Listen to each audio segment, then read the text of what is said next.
Assalamu alaikum wa rahmatullahi wa barakatuh. Welcome back. You're tuned to ITV and Say Global Productions, Quick and Easy Cooking. And yes, we're showing you innards. And before the break, we're showing you putting the onions so that you can cook the brain of the sheep. And now you can cook the brain of the cow the same way. But yeah, our onions needs to be nice and pink. And they're getting quite pink now. So I'm going to throw in the, toss in the brain. You've got to be very gentle with this. Can you see, Pervez? And you must, Pervez is just telling me that in India they fry it, and there's a place called Beja Fry. I'm just adding some water in here so that I can get all the masala out. And it's especially a shop called Beja Fry. So Pervez, you tell us about that. So they fry Beja there, or they fry the brain, and it's a delicacy for people. So this will actually, if you're feeling sick, promise you that this and in the traditional sarid that I showed you on the previous program, the roast, how to cook that, it's all Qurbani meat, guarantees that you will make you better. So any kind of sicknesses or illness, I want you to research it. I'll be telling you more about it in another program, the innards, in the values of it. But remember, these are detoxificants, and it enhances the blood, it enhances brain power, muscle power, it enhances strength, it gives you strength and energy. You don't need to take all those supplements that has so many artificial ingredients, and these are original things. And as long as we practice upon the sunnah of Rasulullah sallallahu alaihi wasallam, Hazrat Ibrahim alayhi salam, in this case, which is Qurbani, we can't go wrong. This is straight from the word of Allah subhanahu wa ta'ala through his esteemed messengers. So I'm going to let this simmer a bit. Can you see, Pervez? It's already, and somebody will say they look like, when it's done, people say it looks like scrambled eggs, but it's not. I'm just going to use whatever, and I say, never waste anything.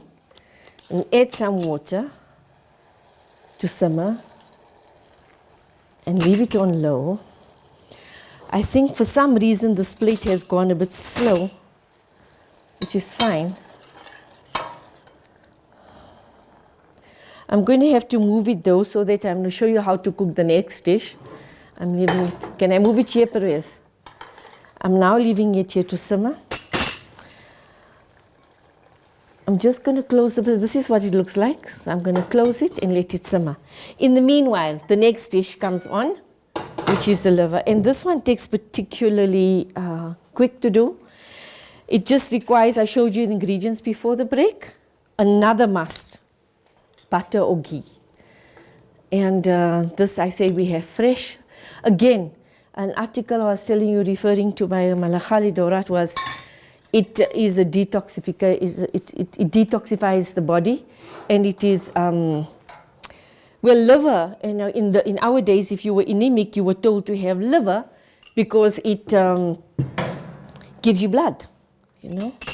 So yes. Time to go back to our old tried and tested home remedies that can help you. I think all our medical aid bills have skyrocketed and we don't want to increase that anymore. So eat healthy, eat of the land that's pure and clean. Alhamdulillah. So as this gets melted, now I want to also give again credit to the Bamban family out there in Den Hauser. We have fond memories of you also making the kaleja and forcing it down our throats. But we thoroughly enjoyed it, and now we realize the full benefits of the kaleja, alhamdulillah. I marinated it before the break, so I'm just going to toss it in. This gets done very quickly, so here we go. Just put all in.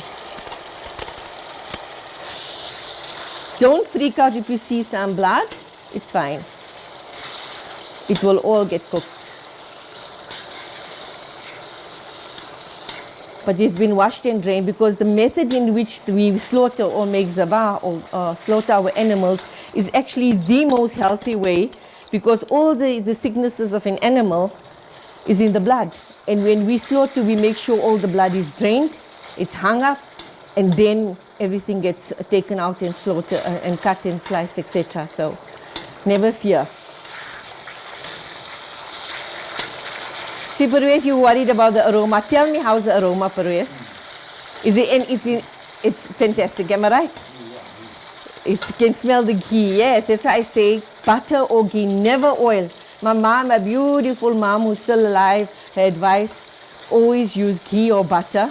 And in our days, Mama, I have to share your recipe with the viewers, is how to make homemade lard, homemade fat. And we waste so much of fat with the slaughtering of the animal that what we need is to show the viewers how you can make your homemade fat, and you don't have to buy the expensive ghees. You can make everything at home. Everything that comes from the animal is for the benefit of humanity. Alhamdulillah, I'm just going to leave it for 2 seconds to simmer. And yes, back to our beja. Can you see, Perez? I'm just going to poke it to see if it's cooked. It still has a bit of way to go, because you see, this is the brain. It needs, can you see, as long as you see the pink inside, it means it still has to simmer. Now, others would fry it on fast heat, but I don't want to lose the nutrients. I'm going to give it a bit of a stir there and leave it and cover it again. Just increase the heat a bit more. So, Pervez, you have to tell us more about the beja fry. And this is now your liver. It's almost done. Believe me, this mustn't be overdone.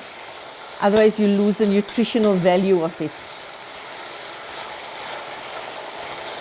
And this you eat on the day of Eid. It is sunnah actually to partake of the sacrificial animal on the day of Eid. I'm just going to give it a slight poke. Thanking Allah subhanahu wa ta'ala for the ability to have made the sacrifice. And this Eid is not the Eid for dressing up and prancing, and as the Eid for working and sharing in the sacrificial animal, to be around it, to keep reading the talbiyah, the takbir, the tashriq, and praising Allah subhanahu wa ta'ala, because on the day of judgment, or the day of accountability, the animal will come with every strand of hair, its blood and hooves and fur and everything, and speak in your favor and tilt the scales in your favor. If you want, you can add some water. I am not going to add water. I want this to fry nicely. Back to our beja. We must not see the pink, all right?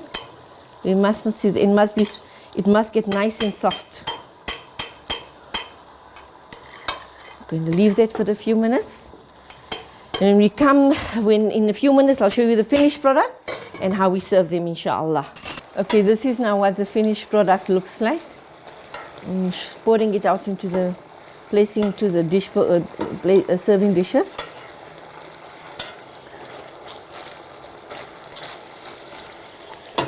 And this is interesting. I think this is what Perez wanted to see. So let me start with this, put all the plates off.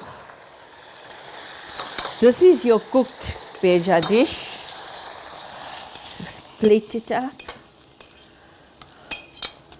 So yes, but it looks like beja, it looks like scrambled eggs in a curry, but it's actually the very healthy brain dish, right? Just going to add some garnishing.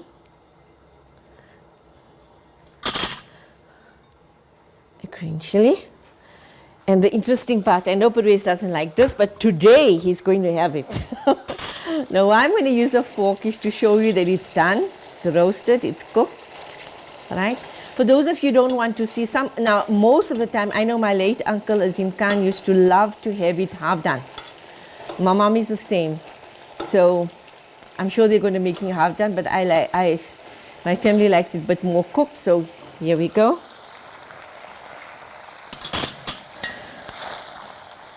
This is what it looks like when it's cooked. But this doesn't look like what you think it does it? Today I'll make him have it, inshallah. Actually, very, very good for the body. So now I was talking about the gravy. Can you see the gravy, Perez? I didn't put onions in this, but there's a lot of gravy because of the chilies, the ghee, the masala. Alhamdulillah. Just going to leave that in the pot.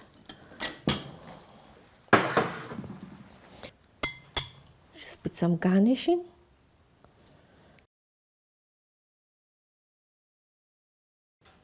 Just so that you can taste what it is. It's a delicacy, so I'm not going to empty the entire. So you can taste and tell me how it is.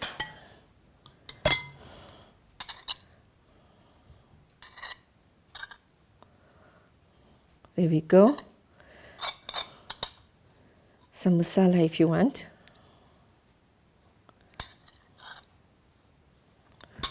As I said, this is a delicacy, so you're not going to fill the plate up. Just that much is enough for your palate for now, and you have it over a period of time, a bit, so you can have enough protein with it.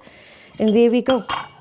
This is your final product. Let's hope that you're going to enjoy making it and eating it as much as I enjoyed making it and fed my family with it. And I hope, inshallah, that you gain maximum benefit from this innards. It's important to eat. Rasulullah Sallallahu Alaihi Wasallam recommended it. The doctors are now saying how important it is. It's always been a delicacy, especially Sundays. I remember my father-in-law having this with his homemade, he used to slaughter his homemade chicken, and the innards of the chicken he used to have. And once a month or twice a month, we used to have, the tripe and the feet. Which I'm going to show you that recipe one day, where we take the feet and make it into a soup, and that's collagen. Now they're crushing it and saying it's collagen, but we ate the collagen. If it's good enough to put in your face, it's good to put inside, and it's all halal, slaughtered zabah halal. With that, we come to the close of today's program. I do hope that you will enjoy the recipe that I shared with you. It's fresh, it's healthy, it's of great benefit to you. And do share your thoughts and comments, criticism. I'm enjoying all your comments. I'm so happy that you love this program, and I love doing it and sharing this with you, because food is uniting factor. Eat of the land is pure and clean. You are what you eat, and let's eat the best and be the best, inshallah. Till we meet again, from myself, Sister Shamsha Said, Assalamu alaikum wa rahmatullahi wa barakatuh.